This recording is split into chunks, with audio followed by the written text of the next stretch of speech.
Bees are definitely under threat. If you didn't have bees, you wouldn't have humans.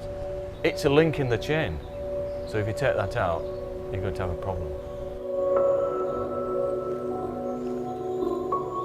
The aims of the project is to try and protect the black bees and to increase them in the local borough. It's a long-term aim. We're actually working with local beekeepers. We're training beekeepers up, and we're working with people like the British Isles Bee Breeders Association to try and get back our black bee, our native black bee.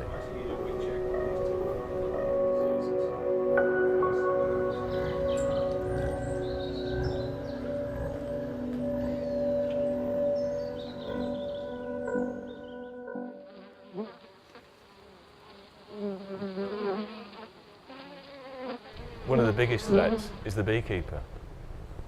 If they're not educated properly, doing the job properly, then they can do more damage to the bees. Because in a way we are playing God. We're putting bees in an unnatural situation, in a box that we want to keep for years and years, where their natural traits are to swarm every year. And every time we open a box up, we put them under stress. We put boxes on top and we crush bees. It's a very stressful situation. On the courses, what we try to do is get beginners to read the hive. There's lots of things you can detect in the hive without opening it up. You know, if it's bringing pollen in. If they're bringing pollen in, there's young there. If there's young there, then there's most likely a queen there. Other things are looking for space or disease. Well, there's certain times of year we look for disease. Just lift the top off the hive and see if there's enough space without disturbing the colony. Those are little pollen baskets coming in. The worker can't reach to the bottom of the cell, so the egg is laid on the cell wall. If we keep the control of the diseases and understand what we're doing to that hive as we inspect it, we'll go a long way to protect those bees. Just give them a bit of smoke to encourage them to go back down. Good night and farewell. This is, believe it or not, until a couple of years ago, there were houses here. This site was cleared, the houses were demolished. It was soiled with a reclamation mix, and then we seeded it last year with a wildflower seed mix. So this is the first season that it's been flowering, and it's been a spectacular display of annual flowers. It's really buzzing with bees and other insects at the moment, and the response from the local community has been fantastic as well, because there's nature on people's doorstep. They can enjoy it because it's colourful, and there are wider benefits too, particularly in terms of the increase in bee habitat. A lot of the councils now are actually doing this on roundabouts, major roundabouts, which are fantastic to see. And they're leaving the hedgerows alone. They're not trimming them, they're not manicuring the hedgerows. So they're letting them grow wild again. And we have a lot of farmers that are doing the same. The project that we're doing here in terms of the meadow creation is part of a programme of meadow creation across the borough. We're making a significant environmental saving here. We're not having to come and cut the grass 12 or 14 times a year, which we would normally do. So we're reducing the amount of carbon dioxide we're emitting into the atmosphere. We're making savings on our labour costs, and those savings offset the cost of seeding these areas as meadow, and they're great in terms of supporting a much greater biomass. We saw the importance of increasing the quantities of the black honeybee back into the local area of Burnley. It's a species that's on the Lancashire Biodiversity Action Plan, which for us proved its importance as a species. So that was the reason that we felt we really wanted to support a project that would help with increasing the numbers. We also really liked the community aspect, allowing members of the community to get involved in lots of different aspects of the project, from the planting, from the making the beehives, but also to give local people the chance to engage with beekeeping, some on a lightweight, light touch, and some in more in depth. We're working with Groundwork Pennine Lancashire on the first phase of these meadow schemes, and Groundwork did the design for those. And of course we're working closely with Groundwork at Offshoots and on the extension of the bee project from there. We've come up here on this nice sunny day to show you how Burnley sits in that natural bowl geographically. Just down there you can see Townley Park, where we run our bee project from, our bees in the borough. There's a lot of mature trees there that help to keep the wind down and keep that microclimate just right for bees. Really good for bee forage material, really good for generating our new colonies that we're doing here with some of the members of the public that are signing up to become beekeepers. Further round you can see the town of Burnley, with Turf Moor in the centre, the aqueduct across the middle, the new health centre in the middle there, and then going up towards Pendle Hill on the opposite side of the basin. Absolutely ideal location for us running our Bees in the Borough project. We maintain 550 hectares of parks and green spaces in Burnley, of which about 180 hectares are natural and semi-natural parkland and green space. It's an extension of habitat for bees. It's moving them down into the town and providing habitat opportunities within the town itself that augment those that exist in the open countryside, and particularly on the heather moorland. We've had a number of applications from allotment holders to put beehives onto allotments, and we've been really positive about that, and there are a number of allotment sites where beehives are now being kept, and that's great in terms of the pollination of vegetables on allotments. It'd be great in future if we saw beehives on or near to these meadow sites, and there's no reason why that couldn't happen. If we create the habitat for bees, then there are opportunities to extend that as well. There's always some scepticism, because the perception would be that the council simply abandoning the land, and it's just an excuse for not maintaining it. But when people see how good it looks, I think that convinces them that there's some real benefit.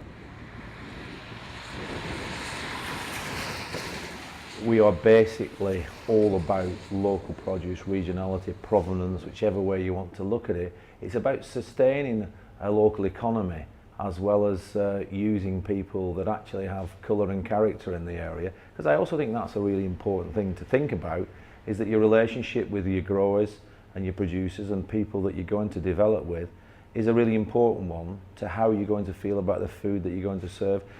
Eddie, we're going to try this combination with the Offshoots honey. This is made with the indigenous bee, the black English bee. Yeah. And we've got, of course, we've got some Little Town Dairy butter there. Some Garstang blue.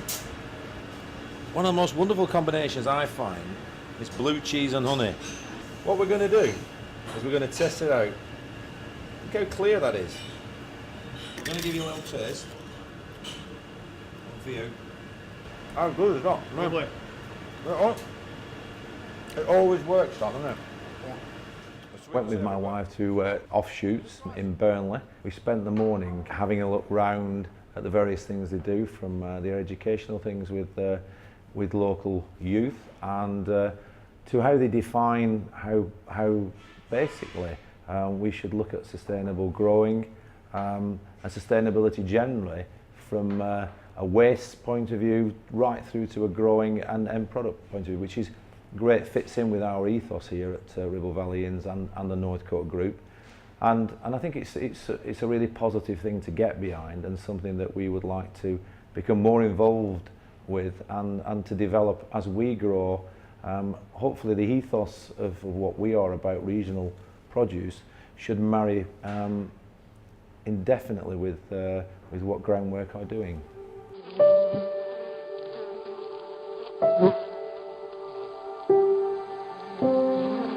We are geared to training people, 160 people for queen rearing, which we will be doing in batches throughout this next year. We've also got 200 nucleus hives to build, which are starter hives for beekeepers. We're well onto that now. It is going to be a difficult process to complete, because we need the number of bees. So that's why we're going to have to work with the local beekeepers to be able to help us with that. It's not a thing we can do strictly on our own. We started building a greenfield allotment site really from scratch, and in the middle of the allotment plots there's a big area of green space, and on the initial plan of what they wanted to do with this green space, they wanted to create almost a brand new permaculture site with the backing of the parish council. Escafang Parish Council. So they're very forward thinking really compared to some other councils. And on the initial plan that we were given as to roughly how this site should look, there were just 2 or 3 beehives on the plan. And I suppose that was the small acorn really that sort of started off the interest in beekeeping. And of course when we were told that there was a place on a course available here, that's when we had people volunteering like myself to try and find out a bit more about them and what it would entail. And the interest within the allotment holders and so on has been absolutely phenomenal. So hopefully I can learn something here. I can go back to the rest of the allotment holders and give them a bit of a talk about it, and then we'll get the backing of everybody and hopefully we can get some bees on the site. Well, when I was a kid in Ireland years ago, the grandparents had some. And I've always been interested. And I thought, oh, this is my opportunity. Because I wanted my own honey, and I have a bit of room, the back garden at all. So I thought I'd get in there and learn about it and get some. It's a fascinating course. I think everyone should know more about bees. Pooh was sitting in his house one day counting his pots of honey when there came a knock on the door. 14, said Pooh. Come in, 14. Or was it 15? Bother. Bees are really good for the flowers and vegetables in our garden. It's the only insect that makes food eaten by humans. They are really useful for the environment because they pollinate crops that we need. I like bees because they are fluffy and stripy and always say zzz. They have a sting, but once they've stung somebody, then they die. Honey tastes really nice and gives you strength and energy. Bees make honey and put it in your syrup. Bears like honey. We like honey. Yum. We love honey. I think it's about giving people skills that once the funding has finished, that people can continue engaging with the plight of the honeybee, increasing the numbers. It's something that's not just going to have a finite finish, it's going to carry on. And I think that's something that Offshoots and Groundwork will obviously be looking to continue once our funding is finished. But it might be that we have helped to put that infrastructure in place and that programme of learning in place that then can be continued. So if we can establish a good colony in the Blackburn-Burnley Pendle area, that'll be excellent and gives us a fighting chance to be able to reach other groups that are also trying this sort of thing. So if we can match up, it's a bit like the pebble in the water. We start with a small circle and it expands and expands. The only problem we've got is beekeepers who are not known to us. But if we can actually flood the area with our black bee, our natural black bee, then we have a good chance.